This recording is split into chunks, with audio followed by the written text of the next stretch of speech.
Looks to me like we're somewhere possibly in Texas, but if we are, it'd probably be in the eastern part of the state. Saw some tractor tires running through there, so there's probably a food plot there somewhere not too far away.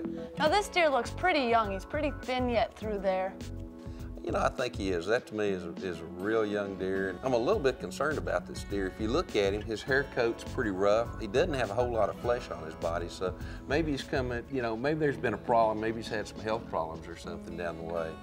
And that deer's on the move, looking for something to eat. Here he's in a good spot to shoot. He's busy, but man, everything changed, didn't it?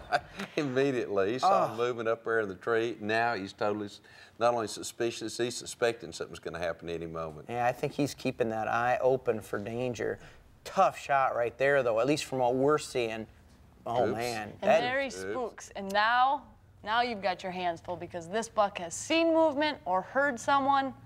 But yet, he's coming back for more. That is amazing. That deer's keyed up, but then he's hungry. Well, he's still pretty well protected, though, when you get right down to it. Oh, there's right there. Oops, maybe not. Oh, well, something spooked him again. God. Again, he's looking.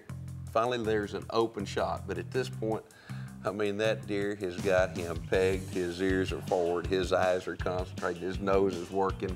Everything's working against you right now, even though it's just only 17 yards. This to me is a classic setup for you call the shots, jump the string.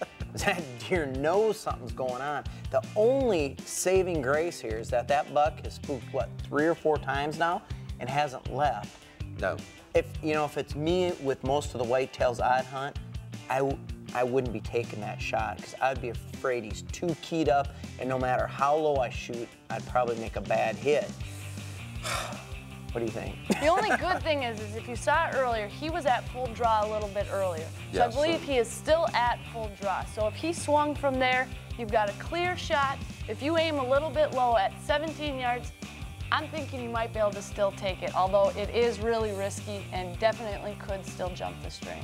I'm not sure. I'm kind of like Mark. I think if it's particularly this was somewhere in Texas, I think I'd be waiting for a little bit better deer. Not to say that that's not a good deer, because he certainly is.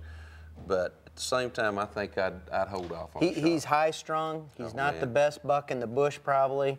It probably, again, to me, I would probably hold off on that shot, at least in most of the areas I hunt.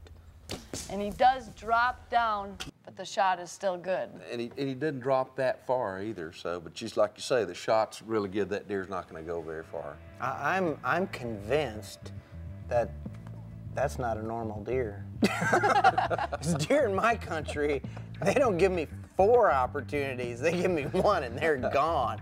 So, but he read the deer right. You know, again, he saw that the deer had spooked a few times and hadn't left. He figured he could get the shot off without jumping the string, and that's what you got to do in those cases. You got to go with a gut feeling. His gut feeling worked. Yes, it did.